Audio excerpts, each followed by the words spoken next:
30 days live skin care ரொட்டீனில் எனக்கு டே 4 அன்னைக்கு பார்த்தீங்கன்னா ஃபர்ஸ்ட் வந்து நெல்லிக்காய் ஜூஸ் எடுத்துக்கிறேன்.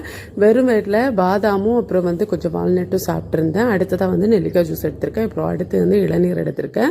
எந்த அளவுக்கு இயற்கையான உணவுகளை உங்கள் உடம்புக்கு கொடுத்துக்கிறீங்களோ அந்த அளவுக்கு ஸ்கின் வந்து ரொம்ப நல்லா இருக்கும். அதே மாதிரி உங்களோட டயட்டை மெயின்டைன் பண்ணால் மட்டும்தான் ஸ்கின்னுக்கு வந்து வெறும் வெளியில் போடுற ஒரு பொருள்னால உங்களுக்கு எந்த ரிசல்ட்டும் கிடைக்க போகிறது கிடையாது. உள்ள எந்த அளவுக்கு உணவு நம்ம ஆரோக்கியமாக எடுத்துக்கிறோமோ அதோட ரிசல்ட் வந்து நம்மளோட ஸ்கின்னில் தெரியும்.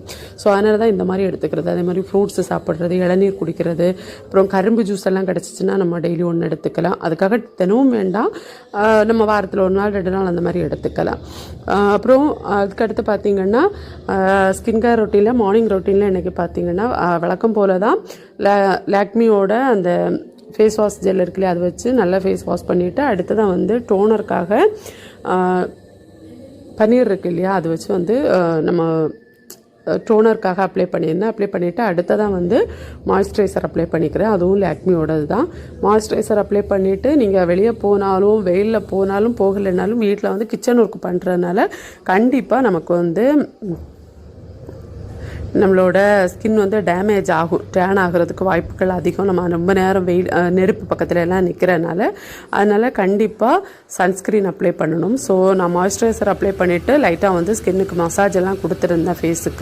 ஃபேஸ் மசாஜ் எல்லாம் முடித்ததுக்கப்புறம் ஃபேஸ் மசாஜ் வந்து வழக்கமாக நான் பண்ணுறது தான். ஸோ அதனால் ஃபேஸ் மசாஜ் எல்லாம் முடித்ததுக்கப்புறமா அடுத்ததாக வந்து லாக்டோகேலமைனோட சன்ஸ்க்ரீனும் அப்ளை பண்ணியிருந்தேன்.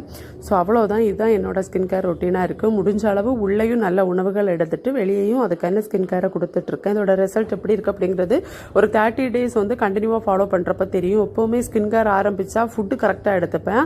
ஆனால் அந்த வெளியே அப்ளை பண்ணுற விஷயங்கள் எதுவுமே கரெக்டாக பண்ண மாட்டேன். அது பாதியிலே நிப்பாட்டிடுவேன்.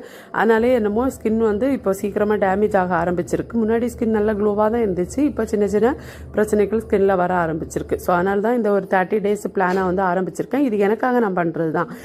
ஒரு வீடியோஸ் ஒன்று போடுறோம் அப்படிங்கிறப்போ நமக்கு அந்த பொறுப்பு இருக்கும் இல்லையா, டெய்லி போடணும் அப்படிங்கிற பொறுப்புனால கண்டிப்பாக டெய்லி ஃபாலோ பண்ணுவேன். அதுக்காக தான் பண்ணுறேன். கடைசியாக வந்து தலைக்கு எண்ணெயும் வச்சுட்டு நானே வீட்டில் ப்ரிப்பேர் பண்ண எண்ணெய் தான், கடையிலேருந்து வாங்கினது கிடையாது. அந்த எண்ணெயும் தேய்ச்சிட்டு அப்படியே என்னோட டே வந்து நான் ஆரம்பிச்சிருந்தேன். இப்படி தான் என்னோட டே இன்னைக்கு ஆரம்பமாச்சு. உங்கள் டே எப்படி போகும் அப்படிங்கிறத கமெண்ட்ஸில்